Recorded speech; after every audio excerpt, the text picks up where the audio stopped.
এটা হৃদয়স্পৰ্শী আৰু আৱেগিক কাহিনী। বিৰিনাক বিয়া কৰাব কোনে? আমাৰ তিনিজন ককাই ভাইৰ ভিতৰত মাত্ৰ এগৰাকী ভনী আছিল। তাই দেখাত বৰ ধুনীয়া আছিল যদিও তাইৰ ভৰি দুখন প্ৰতিবন্ধী আছিল। একমাত্ৰ বিচনাখন আৰু হুইল চেয়াৰখনেই তাইৰ একমাত্ৰ সংগী আছিল।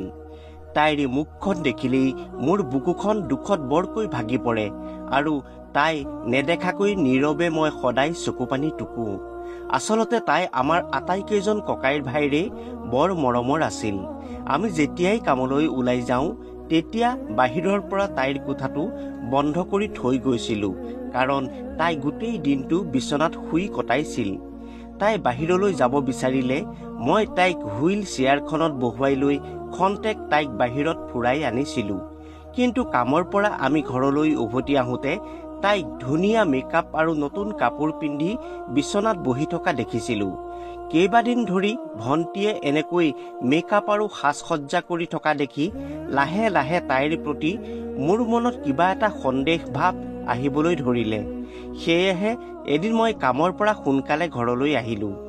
ঘৰ পায়েই তাইৰ কোঠাৰ দুৱাৰখন খুলি দিয়াৰ লগে লগে সন্মুখৰ দৃশ্যটো দেখি মই আচৰিত হৈ পৰিলোঁ, কাৰণ মোৰ নাম বিনয়। আমি অতি দুখীয়া পৰিয়ালৰ আছিলোঁ। আমি দিনটোত দুবেলা দুসাঁজ পেট ভৰাই খাবলৈও পোৱা নাছিলোঁ। মই অলপ জনা হোৱাৰে পৰাই মা দেউতাৰ মাজত কাজিয়া হোৱা দেখিছিলোঁ। প্ৰায়ে তেওঁলোকৰ মাজত কাজিয়া হৈছিল আৰু কেতিয়াবাহে দুয়োজনক মিলা মিছা হোৱা দেখিছিলোঁ। মোৰ মা এগৰাকী অতি ভাল আৰু মান্য মহিলা আছিল। মায়ে দেউতাৰ গালি শপনি দুৰ্ব্যৱহাৰকো আওকাণ কৰি আমাক ভালদৰে প্ৰতিপালন কৰি ডাঙৰ দীঘল কৰিছিল। আগতে দেউতাই বাচন বৰ্তনৰ দোকান এখনত কাম কৰিছিল আৰু তাৰ পৰা উপাৰ্জন হোৱা সামান্য টকাৰে আমাৰ ঘৰৰ খৰচবোৰ চম্ভালিবলগীয়া হৈছিল। ঘৰখনত মা দেউতাৰ লগতে আমি চাৰিজন ভাই ভনী হোৱাৰ বাবে এই সামান্য উপাৰ্জনেৰে পৰিয়ালটো চলাটো অধিক কঠিন হৈ পৰিছিল। এনে অভাৱ সমস্যাৰ বাবেই আমাৰ ঘৰত প্ৰায়ে কাজিয়া হৈছিল। ইপিনে মোৰ একমাত্ৰ ভনী বিৰিনা প্ৰতিবন্ধী আছিল। তাই 4 বছৰ বয়সতে আকস্মিকভাৱে ভৰিৰ এক জটিল ৰোগত আক্ৰান্ত হৈ পৰিছিল। লাহে লাহে তাই বিশেষভাৱে সক্ষম হৈ পৰিল আৰু একেবাৰে খোজকাঢ়িব নোৱাৰা হ'ল। তাইৰ ঔষধ আৰু চিকিৎসাৰ বাবে বহুত টকা খৰচ হৈছিল।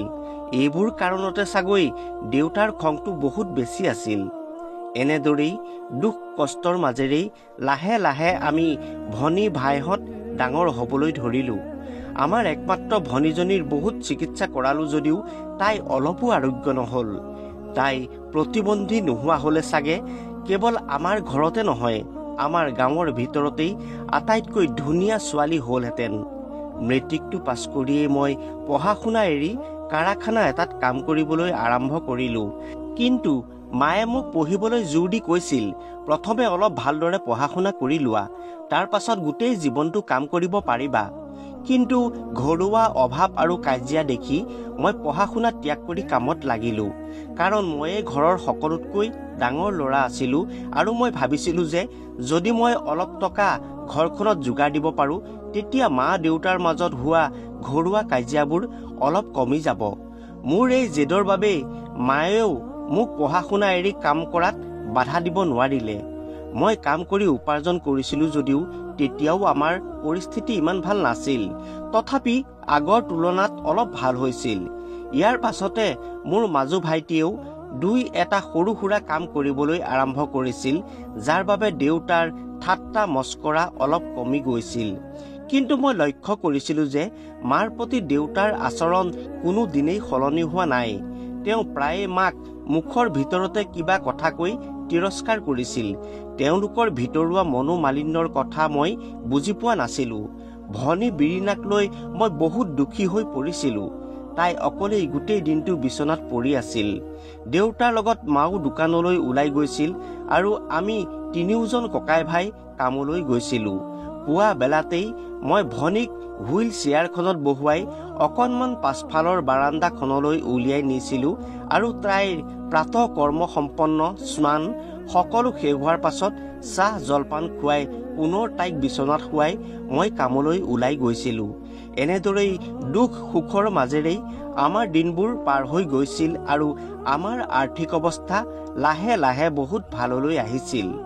কিন্তু আজিকালি ভণ্টি বিৰিণাৰ কাম কাজ আৰু আচৰণত কিছু সলনি হোৱা মোৰ দৃষ্টিগোচৰ হৈছিল।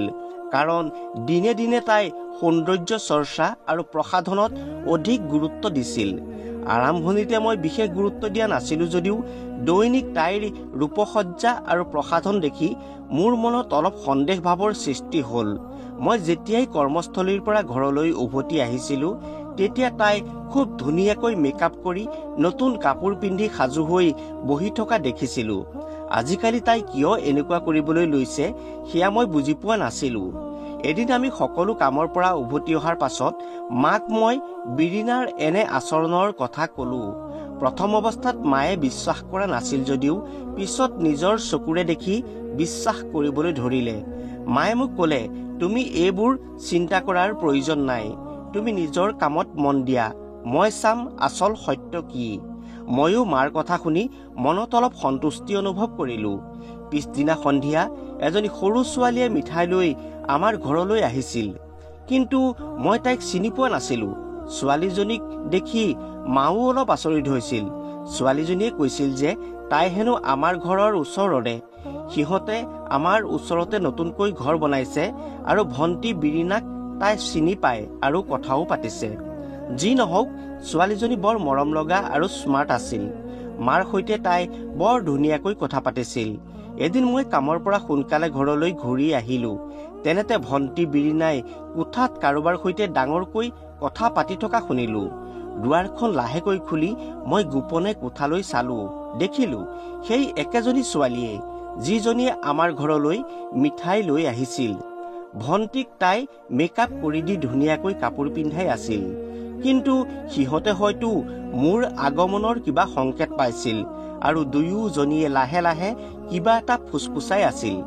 তাৰ পিছত ছোৱালীজনী ভণ্টিৰ কোঠাৰ পৰা ওলাই গুচি গ'ল।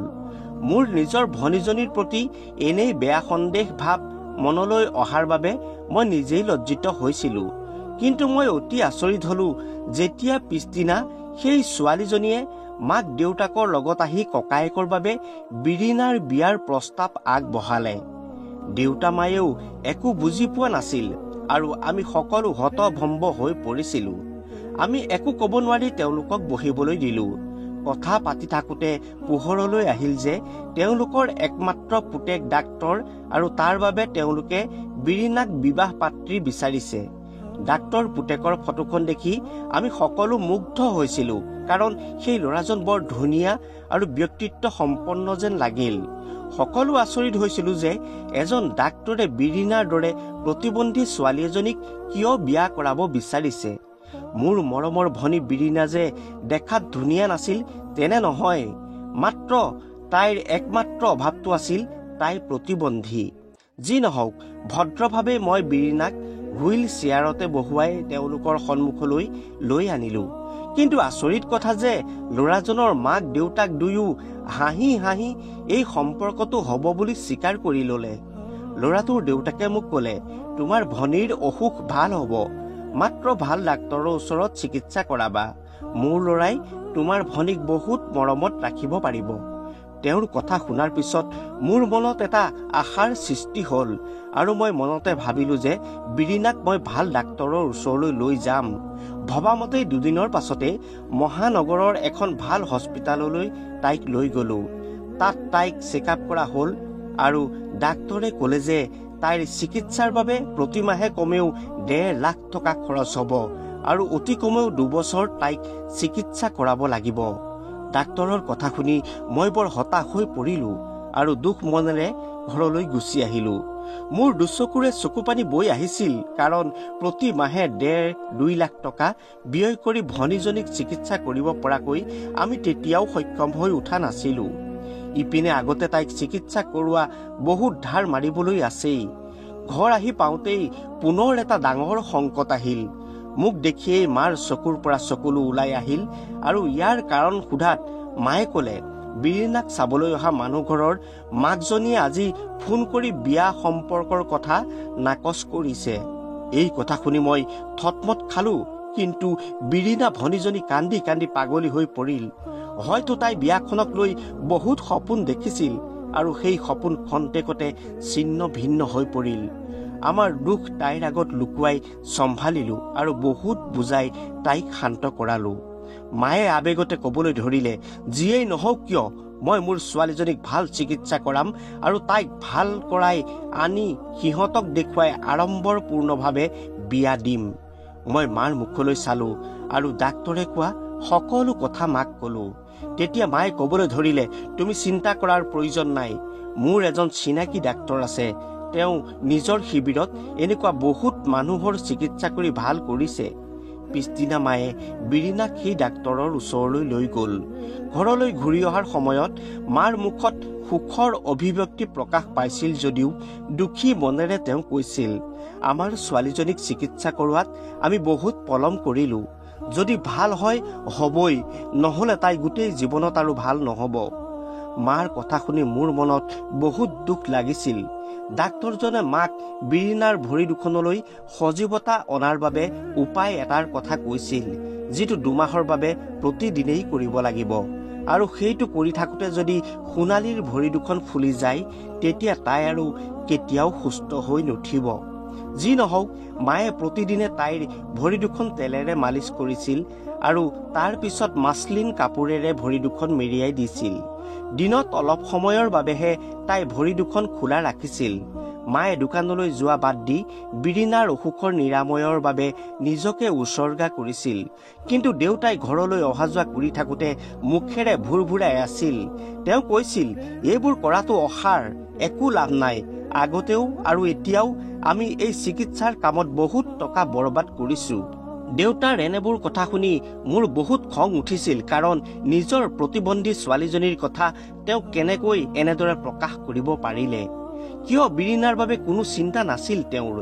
বহুত ধৈৰ্যৰে মই নিজৰ খং সংযম কৰিছিলো। এদিন মই কামৰ পৰা উভতি আহোঁতে মা বিৰিণাৰ কোঠাত বহি আছিল। তেনেতে মই শুনিবলৈ পালো যে বিৰিণাই মাক পাছফালৰ বাৰাণ্ডাখনলৈ উলিয়াই লৈ যাবৰ বাবে বৰকৈ খাটনি কৰি আছে। কিন্তু মায়ে তাইক অলপ কঠোৰ ভাষাৰেই ক'লে, এতিয়া তুমি তালৈ যাব নোৱাৰা। মাৰ কথাত বিৰিণাই কান্দিবলৈ ধৰিলে আৰু মাক তাই ক'লে, মই জানো নহয় তোমালোক সকলোৱে মই ভাল হোৱাটো নিবিচাৰা। এই কথা শুনি মোৰ তাইলৈ বৰ খং উঠিল, কাৰণ মায়ে তাইৰ ভালৰ বাবেই দিনে নিশাই তাইক শুশ্ৰূষা কৰি আহিছে। তথাপিও তাই মাক এনেকুৱা কথা কৈছে। তথাপিও তাইৰ ইচ্ছামতেই মাক মই সন্মত কৰাই বিৰিণাক হুইল চেয়াৰখনতে বহুৱাই পাছফালৰ ওখ বাৰাণ্ডাখনলৈ লৈ গলো। প্ৰায় এঘণ্টা সময় তাই তাতে সময় কটাই পুনৰ নিজৰ কোঠালৈ উভতি আহিল। কিন্তু কি আচৰিত কথা, বাহিৰৰ পৰা অহাৰ পাছত তাইৰ মনটো আনন্দিত আৰু সম্পূৰ্ণ স্বাভাৱিক হৈ পৰা মই লক্ষ্য কৰিছিলো। মনৰ উদ্বিগ্নতা ৰখাব নোৱাৰি বিৰিণাক সুধিলো, ভনী, তোমাৰনো কিয় ইমান ধুনীয়াকৈ সাজি কাচি বাহিৰলৈ ওলাই যাবলৈ মন যায়? তুমি কাৰ সপোন দেখিছা ভনী? তাই মোক ক'লে, মই ধুনীয়াকৈ সাজি কাচি থাকিলে তুমি মোক বেয়া পোৱা নেকি ডাঙৰ দাদা? মই মুকলি আকাশৰ তলত তৰাৰ লগত কথা পাতি ভাল পাওঁ। আচলতে মই ভণ্টিৰ মনৰ অৱস্থাটো কিছু বুজি পাইছিলো আৰু তাইৰ বুকুৰখন যে আগতেই ভাগি পৰিছিল সেয়াও অনুভৱ কৰিছিলো। মৰমেৰে তাইক বুজালো, বিৰিণা, তুমি যি সপোন এতিয়াও দেখি আছা সেইবোৰ বহুত দূৰলৈ দলিয়াই দিয়া। যিবোৰ মানুহে তোমাৰ সকলো কথা জানিও তোমাৰ হাত বিচাৰি আহিছিল আৰু সকলো হ'ব বুলি কোৱাৰ পাছদিনাই পুনৰ প্ৰত্যাখ্যান কৰিলে, সেইবোৰ মানুহ ক্ষমাৰ অযোগ্য। তোমাক ভাল পাওঁ বুলি কোৱা সেই ভণ্ডামী ডাক্তৰজনে কিয় এবাৰো তোমাৰ কথা নাভাবিলে? মই আগতেই ভাবিছিলো ইয়াৰ অন্তৰালত সিহঁতৰ কিবা স্বাৰ্থ আৰু লোভ আছে। কিন্তু তুমি সুখী আৰু আনন্দিত হোৱা বাবে মই একো প্ৰতিবাদ কৰা নাছিলো। আজিৰ পৰা তুমি তাৰ কথা ভাবি নিজৰ স্বাস্থ্য আৰু বেয়া নকৰিবা ভনী। তুমি আমাৰ সকলোৰে বৰ মৰমৰ। তুমি হেৰাই গ'লে আমি কোনো জীয়াই থাকিব নোৱাৰিম। কথাবোৰ কওঁতে মোৰ বুকুত শোকে খুন্দা মাৰি ধৰিছিল। চকুৰ পৰা অজানিতে চকু পানী বৈ আহিছিল। ভণ্টি বিৰিণায়ো কান্দিছিল। তাই মোৰ হাতত ধৰি বুকুৰ মাজত সোমাই ফেকুৰি ফেকুৰি কান্দি কৈছিল, ডাঙৰ দা, তুমি চাগৈ সঁচা কথাবোৰ একোৱেই নাজানা। সেইবাবে তুমি মোক ভুল বুজি আছা। যিদিনা তুমি সঁচা কথা গম পাবা সেইদিনা তুমি মোকহে সমৰ্থন কৰিবা। বিৰিণাৰ কথাবোৰক মই আৱেগৰ পাগলামি বুলি গণ্য কৰি তাইৰ প্ৰতি বিশেষ গুৰুত্ব নিদিলোঁ। কেইমাহমানৰ পাছত মায়ে মোৰ বিয়াৰ কথা উলিয়ালে। তেতিয়া মই মাক ক'লোঁ যে মই এজনী ছোৱালীক ভাল পাওঁ আৰু তাইও মোক ভাল পায়। মায়েও মোৰ কথামতেই ছোৱালীজনীৰ নাম ঠিকনা লৈ ছোৱালীজনীৰ ঘৰ পালেগৈ আৰু বিবাহৰ প্ৰস্তাৱ আগবঢ়ালে। কিন্তু ছোৱালী ঘৰৰ মানুহে চিধাই আমাৰ প্ৰস্তাৱ নাকচ কৰিলে। এই কথা শুনি মোৰ মনটো বহুত বেয়া লাগিল। কিন্তু লুকাই চুৰকৈ ছোৱালী পলুৱাই আনি বিয়া পতাৰ মানসিকতা মোৰ নাছিল। সেয়ে সকলো জীৱনৰ দুৰ্ভাগ্য বুলি মানি ললোঁ। কিন্তু পিছদিনা মা আৰু দেউতাৰ মাজত হোৱা কাজিয়া শুনি মাৰ ওপৰত মোৰ অলপ সন্দেহ হ'ল আৰু দেউতাই কোৱা কথা শুনি থতমত খালোঁ। মায়ে চিঞৰি কান্দি আছিল আৰু দেউতাই মাক চিঞৰি চিঞৰি গালি পাৰিছিল। দেউতাই কৈ আছিল, তুমি যদি তোমাৰ জীৱনৰ অতীতৰ প্ৰতিশোধ ল'ৰা ছোৱালীৰ ওপৰত লৈ আছা তেন্তে মই তোমাক এতিয়াও বিবাহ বিচ্ছেদ দিম। মায়ে কৈছিল, মই মাত্ৰ বিচাৰোঁ মোৰ সন্তান ভাল হওক। সিহঁতে কি কৰিব লাগে নালাগে মই ভালকৈয়ে জানো। দেউতাই মাক এই সকলোবোৰ কি কৈ আছিল আৰু মায়ে কি উত্তৰ দিছিল মই বুজিব পৰা নাছিলোঁ। ইফালে বিৰিণাক ধাৰাবাহিক চিকিৎসা কৰাৰ পাছতো তাইৰ স্বাস্থ্যৰ কোনো উন্নতি দেখা পোৱা নাছিলোঁ। আমি সকলোৱে তাইক লৈ বৰকৈ সপোন দেখিছিলোঁ তাই সোনকালে সুস্থ হৈ উঠিব, আমি তাইক খুব জাক জমকতাৰে বিয়া দিম। কিন্তু আমাৰ এই ইচ্ছা মাথো সপোন হৈ থাকিল। এৰা মোৰ প্ৰতিবন্ধী ভনীজনীকনো কোনে বিয়া কৰাব? ভনীজনীৰ মনৰ অনুভৱ ইচ্ছা কোনে বুজি পাব? সেয়ে চাগৈ তাই সপোনৰ লগতে খেলি খেলি জীয়াই থাকিবলৈ শিকিছে, যাৰ বাবে তাই সদায়েই নিজকে ধুনীয়াকৈ সজাই পৰাই সদায় পাছফালৰ ওখ বাৰান্দাত বহি গছ ফুল আকাশৰ তৰাৰ লগত কথা পাতে। এদিন মই বজাৰলৈ যাওঁতে হঠাৎ মোৰ প্ৰেয়সী লিজাক দেখা পালোঁ। তাই মোক দেখিয়েই ষ্টুপিড বুলি মন্তব্য কৰিলে আৰু তৎক্ষণাৎ মোৰ ওচৰৰ পৰা আঁতৰি গুচি গ'ল। মই শিল পৰা কপৌৰ দৰে জঠৰ হৈ পৰিলোঁ আৰু তাই যোৱাৰ ফালে ভেবা লাগি চাই থাকিলোঁ। মোক কিয় তাই ঘৃণাৰ চকুৰে চাই এনে ব্যৱহাৰ কৰিলে মই বুজি নাপালোঁ। মায়ে মোক কৈছিল যে তাইৰ পৰিয়ালে মোক নাকচ কৰিছে, মই ভাল কাম নকৰোঁ আৰু বেছি পঢ়া শুনাও মোৰ নাই। তাতে আমি সকলো একেলগে থাকোঁ আৰু আমাৰ বাকী ভাই ভনীবোৰৰ কাৰোৱে বিয়াও হোৱা নাই। তেওঁলোকৰ ছোৱালীজনী মোলৈ বিয়া হ'লে হেনো মোৰ অসুখীয়া ভনীজনীৰ আল পৈচান ধৰি ধৰি ঘৰৰ কাম কৰি কৰি তাই মৰিব। নিজৰ মাজনীৰ মুখৰ পৰা এইবোৰ কথা শুনাৰ পাছত লিজাৰ প্ৰতি তেতিয়া মোৰ মনটো ঘৃণাৰে উপচি পৰিছিল। কিন্তু এতিয়া লিজাই মোকহে ঘৃণাৰ দৃষ্টিৰে চাই আঁতৰি যোৱাত মই হতভম্ব হৈ পৰিলোঁ। সেয়াই হয়তো লিজাৰ সৈতে মোৰ শেষ সাক্ষাৎ আছিল। কিছুদিনৰ পাছত বিৰিণাৰ সম্পৰ্ক বিচাৰি নাকচ কৰা সেই ডাক্তৰ ল'ৰাজনক লগ পালোঁ। তাক দেখিয়ে মোৰ খং মূৰৰ ওপৰত উঠিল। মই নিজকে নিয়ন্ত্ৰণ কৰিব নোৱাৰি দৌৰি গৈ তাৰ চাৰ্টৰ কলাৰত ধৰি জোকাৰি পেলালোঁ। সেই সময়ত মই নিজকে কণ্ট্ৰল কৰিব পৰা নাছিলোঁ। মোৰ ভনীজনীক কিমান দিনে মানসিক শাস্তি দিয়াজনক মই টেটু চেপি মাৰি পেলাম যেন লাগিছিল। কিন্তু সিও খঙেৰে মোৰ হাতখন এছাৰি আঁতৰাই দিলে আৰু মোক উদ্দেশ্যি ক'লে, মোক কিবা কৰাৰ আগতে ঘৰত গৈ মাক সোধক সঁচা কথাটো কি। আপোনাৰ ভনী ইমান দিনে ভাল হ'লহেঁতেন, কিন্তু আপোনাৰ মায়ে নিবিচাৰে তাই ভাল হোৱাটো। তাৰ এইবোৰ কথা শুনি মোৰ আৰু বেছি খং উঠিছিল। মোৰ মাৰ বিৰুদ্ধে এনে মিছা অভিযোগ কৰিবলৈ সি কেনেকৈ সাহস পালে। মই চিঞৰি চিঞৰি তাক ক'লোঁ, তুমি ডাক্তৰ হ'ব পাৰা, সেই বুলি ইমান মিছা কথা কোৱাৰ প্ৰলোভন দিয়াৰ প্ৰয়োজন নাই। মোৰ মাক বদনামী সজাবলৈ চেষ্টা নকৰিবা। ডাক্তৰজনেও স্পষ্টকৈ প্ৰতিবাদ কৰিলে, আপোনাৰ মাক সোধক গৈ যাওক, তেওঁ কিয় নিজৰ সন্তানৰ লগত এনেকুৱা কাম কৰিছে। তাৰ পাছত আহি মোক প্ৰশ্ন কৰিব। মনত দুখ আৰু ক্ষোভ লৈ মই ঘৰ আহি পাওঁতে মায়ে বিৰিণাক কিবা বকি আছিল আৰু মোক দেখি ক'লে, তুমি এইজনীক ভালদৰে বুজাই দিয়া, তাইক সেই ডাক্তৰ ল'ৰাটোৰ প্ৰেমৰ ভূতে খেদি ফুৰিছে সদায়। মই মাক ক'লোঁ, মা তুমি কিয় এনেকুৱা ব্যৱহাৰ কৰিছা? মই সকলো কথা গম পাইছোঁ, কিন্তু এতিয়া তোমাৰ মুখৰ পৰা শুনিবলৈ মন গৈছে। মায়ে মোৰ ফালে চাই থাকিল আৰু মোৰ কথা শুনি দেউতাও কোঠালৈ সোমাই আহিল। মায়ে কান্দিবলৈ ধৰিলে আৰু ক'লে, বিয়াৰ আগতে মই মোৰ গোটেই পৰিয়ালটোৰ ভিতৰতে আটাইতকৈ ধুনীয়া ছোৱালী আছিলোঁ। মই এজন ল'ৰাৰ প্ৰেমত পৰিলোঁ আৰু তেওঁ মোক বিয়া কৰাম বুলি প্ৰতিশ্ৰুতি দিছিল।